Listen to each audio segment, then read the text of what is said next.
The tagging deadline has come and gone, and there have been a lot of moves with tagging, trading, and releasing. We'll tell you the latest on that, plus what additions were added to the Eagles organization, what's going on with Dallas Goedert, and other Eagles-related news. Without wasting any more time, let's dive right into it.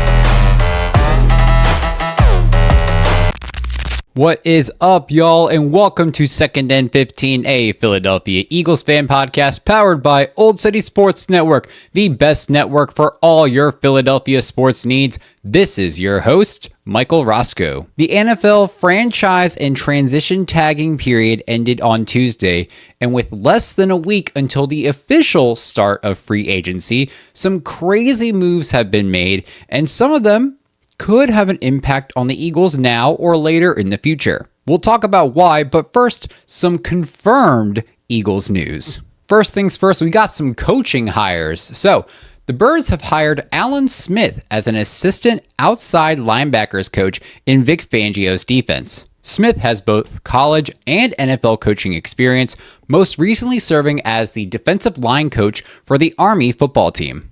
Additionally, the Eagles have hired former Texans quarterback coach Jerrod Johnson. Johnson and the Texans had mutually parted ways at the end of this past season, and he was actually a finalist for the Eagles offensive coordinator position, which was eventually given to Sean Mannion.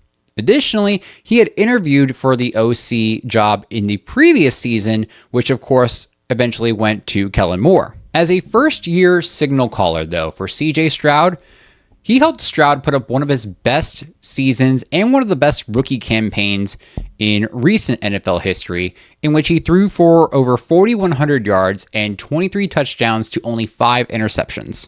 Now, at this moment, it is unclear what exactly Johnson's role will be, but he will be working directly alongside with Mannion, Sirianni, and Josh Grizzard, the new passing game coordinator. Now, we saw what CJ Stroud's last season looked like, including the playoffs, and it wasn't exactly pretty, especially if we're comparing it to his rookie campaign. And with this hire, some Texans fans are rejoicing at the fact that they don't have to deal with Jerrod Johnson anymore. And then with Eagles fans, there's some mixed feelings about this hire. Now, Johnson has interviewed multiple times in the past, and he has ties to Indianapolis, so I think he's built like a small relationship with Nick Sirianni, and that could be a good or a bad thing depending on how you look at it. But with his hire, he is one of the 3 finalists for that offensive coordinating job that is now in one way or another an Eagles coaching staff member. I think the goal with this much shifting with the offensive coaching and then also getting multiple like-minded individuals who at one point were competing for the same position and then to go and make a committee out of them, I think that's leaning in the right direction to help formulate a consistent identity for this Eagles team before the season starts. All last year, it was talked about how this team lacked identity, and it wasn't inaccurate because it was also talked about during the Brian Johnson era of 2023. This team needs an identity going into the season. They cannot waste time during the regular season to figure out one, or in this past season's case, never figure one out at all. The quicker an identity is established, the more time can be devoted to making this offense the best that it can be, which is going to require a lot of trial and error, learning from mistakes, and actually correcting them, unlike Kevin Patullo. Hopefully, this trio of Mannion, Grizzard, and Johnson can help create an identity that is consistent, but also successful for this Eagles team going into 2026. The Eagles make a signing, but it's not a major one. The Eagles announced that they are signing defensive lineman Taquan Graham Graham spent the majority of this season on the Eagles practice squad, and before that he had spent some time recovering from a calf injury that he suffered during training camp. I don't think this is anything like super duper major or anything like that, but it's some Eagles news that's actually confirmed, so we're here to tell you about it. All right, let's shift some gears and talk about tight end Dallas Goedert. So, there's been a lot of talk about whether or not Dallas Goedert will remain an Eagle, and these back and forth rumors and assumptions before anything actually gets confirmed can be such a pain in the ass because you never know what is actually true and what is just a rumor that somebody is pulling out of their ass. At one point, we heard an insider say the Eagles are definitely moving on. Then we heard talk from somebody different of the same, insider level or whatever, talk about how the Eagles are going to keep him because of a potential $20 million dead cap hit if he leaves. But then you look at Wednesday and there's been talks of conversations from the combine about Dallas Goedert, quote, definitely moving on from the Eagles. Like, what the actual fuck? Can we just wait until we actually hear some legitimate confirmations? It's just annoying at this point.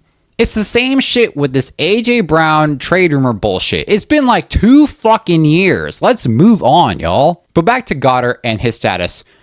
There's also talks about the Eagles being interested in Cleveland Browns free agent tight end David Njoku or Ravens tight end Isaiah Likely. And with those, it doesn't look good for fans who want Dallas Goedert to stay in Philly. But personally, with all the recent stuff that has happened across the league, especially Wednesday, that could impact the Eagles, which I will get into next, I don't think the Birds are going to let Goedert walk. I think they figure things out and sign him to a contract. Might not necessarily be a team-friendly contract, but I think him signing is better compared to letting him walk and eating a $20 million dead cap hit, even if it was able to be spread across 2 seasons. So hopefully by our next or the following episode, we have some actual confirmed shit to talk about with Dallas Goedert. All right, y'all, let's go into some league news because we got a lot to talk about. So first things first, the salary cap has officially raised. Late last week, it was revealed that the NFL salary cap will increase from $279.2 million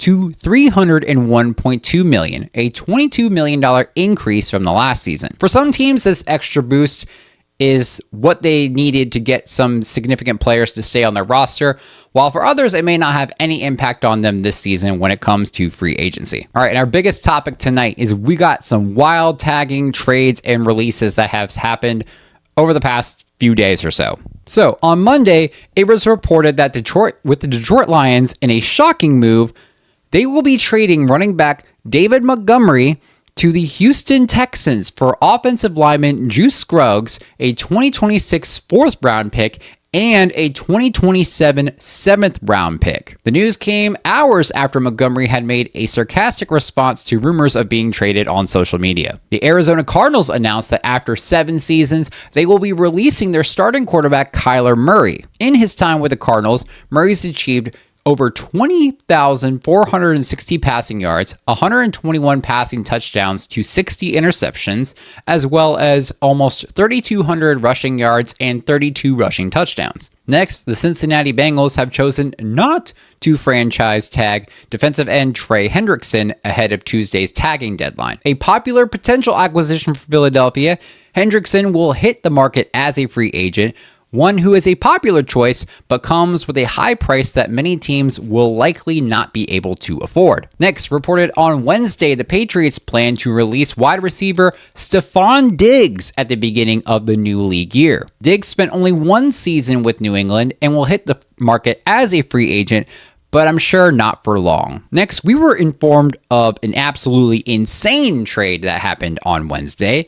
So the Kansas City Chiefs are sending All-Pro cornerback Trent McDuffie to the Los Angeles Rams in exchange for the 29th overall pick in this year's draft, plus a 2026 5th round pick, a 2026 6th round pick, and a 2027 7th round pick. According to NFL.com, this trade could lead to a massive contract for McDuffie, worth as much as $30.1 million or more per year, which, if it were to happen, would make him the highest paid cornerback in the league over the current leader for corners, Sauce Gardner. Other notable tagging related news includes the Indianapolis Colts using the transition tag on quarterback Daniel Jones, the New York Jets plan to use the franchise tag on running back Breece Hall, and the Seattle Seahawks choose not to franchise tag their Super Bowl 60 MVP running back, Kenneth Walker. Now, our last topic on this before we go,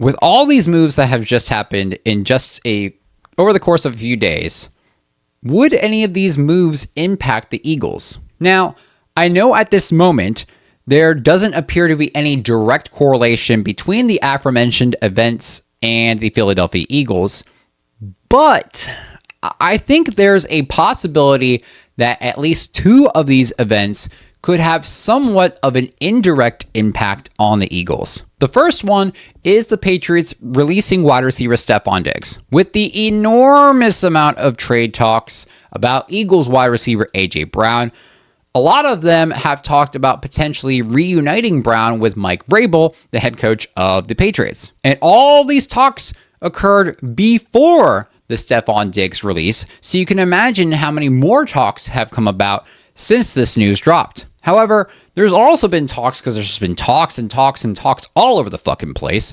There's been talks about a potential price for teams to pay if they want A.J. Brown. And some reporters claim that this would be like a Quinyon Williams-like deal, including a first rounder and another high round pick, or multiple draft picks on top of a first round pick, or a high caliber player. People look at this news and instantly think the Patriots are going to make a move on A.J. Brown. It's only a matter of time. And I get it.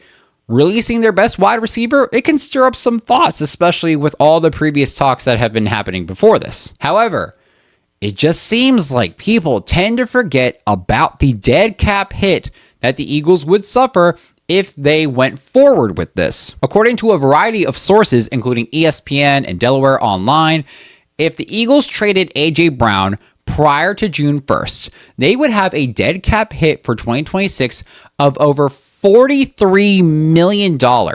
If they did it post June 1st, the Eagles would have a dead cap hit of anywhere between $16 and $23 million for the 2026 season, would somehow still save around $8 million in dead cap for the season, but then would have a more significant hit for the dead cap of the 2027 season. Because of this and the quote price the Eagles are asking for, hypothetically asking for, I think A.J. Brown stays with the Birds. But again, this Stephon Diggs talks got a lot of people talking and all these thoughts in the air thinking that this trade shit is going to happen. If anything, I feel like the Patriots are going to go after another receiver. My friend Nino was talking about this in our group chat earlier on today, actually.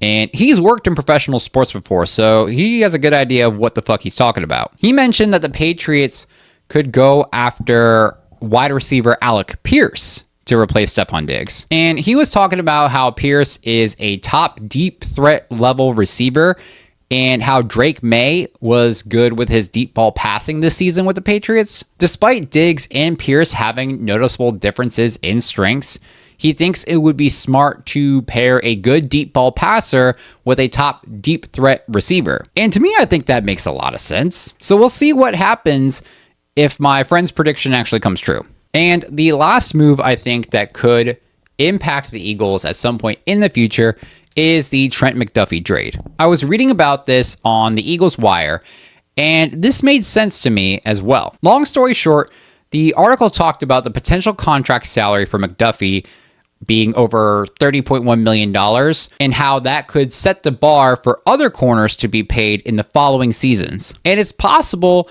that this could lead to Cooper DeJean and Quinyon Mitchell being the highest paid cornerback duo in the league. Now, their rookie contracts don't expire until the end of the 2027 season, so the Birds have time to figure shit out. But this does put things into perspective on where the Birds' values will lie. Would they attempt to keep both at the end of their contracts? Would they choose to extend one of them or let one or both of them walk? I feel like If they try to keep both, it's going to cost them well over like $60 to $65 million per year across the both of them to keep them. And I just wonder how realistic that is going to be. But then again, a lot can change between now and the end of the 2027 season, including additional increases to salary cap. But I found it interesting to think about, and I believe this move with McDuffie does impact the Eagles defense in the future, considering at this moment, the Eagles have to make decisions on guys like Jalen Carter, Nolan Smith, potentially Jalen Phillips,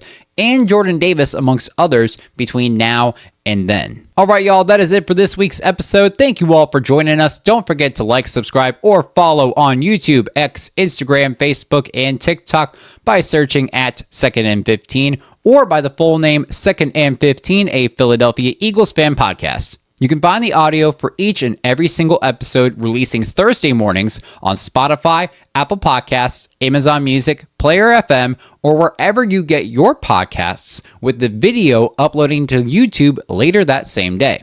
This episode, 2nd and 15, and Olde City Sports Network are brought to you by SeatGeek. Download the app or head on over to SeatGeek.com and use our promo code Olde City Sports Network, all one word, for $20 off your first purchase.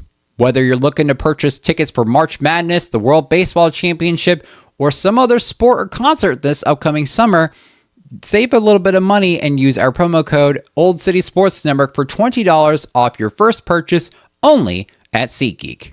Once again, thanks y'all for joining in. This is 2nd and 15, a Philadelphia Eagles fan podcast powered by Olde City Sports Network. We will see you all next week. Don't forget to stay fly like an eagle. And as always, go Birds!